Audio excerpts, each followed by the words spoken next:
بسم اللہ الرحمن الرحیم. جناب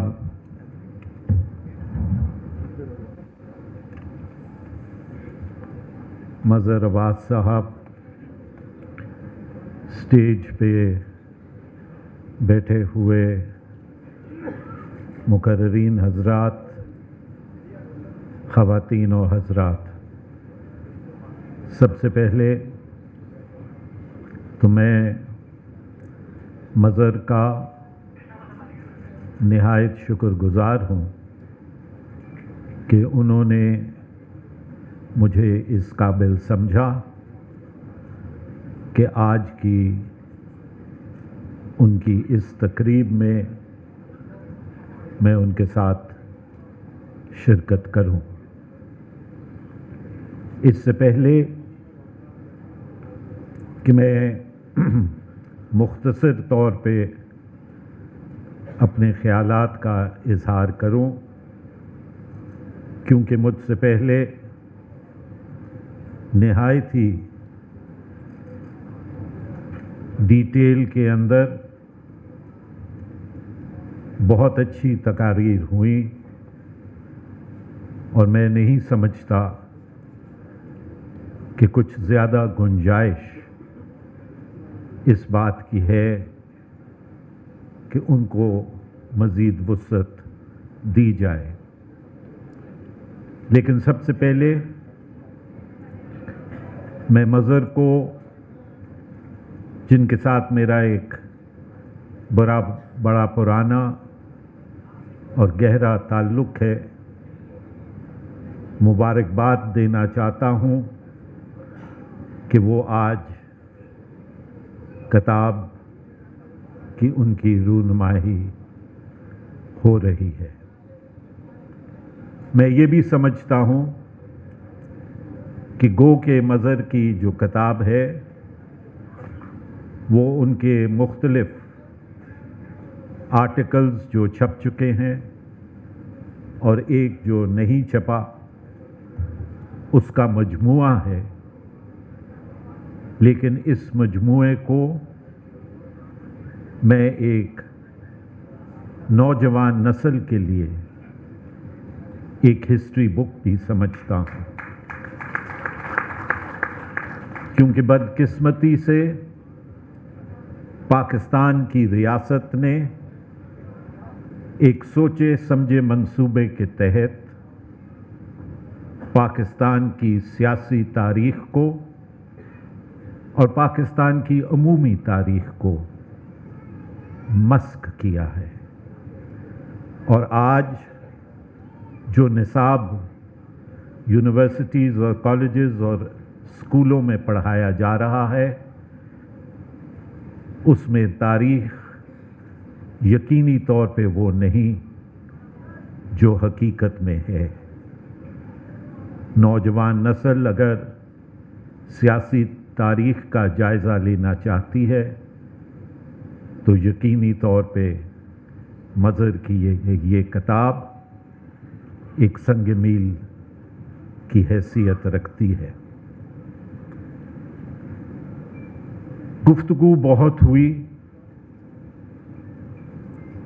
اور بڑی تفصیل کے ساتھ گفتگو ہوئی، لیکن میں اس بات کا احساس ہے مجھے کہ آپ بڑی دیر سے یہاں پہ تشریف فرما ہیں. لہذا میری کوشش یہ ہے کہ چند اشاروں میں اگر میں بات کر سکوں مختصر طور پہ تو وہ آپ کے سامنے پیش کروں. میرے حساب سے ہم بہت عرصے سے ایک دوسرے پہ الزام رکھتے چلے آئے ہیں، اور آئندہ بھی یہ روش جاری رہے گی. لیکن آج پاکستان ایک ایسے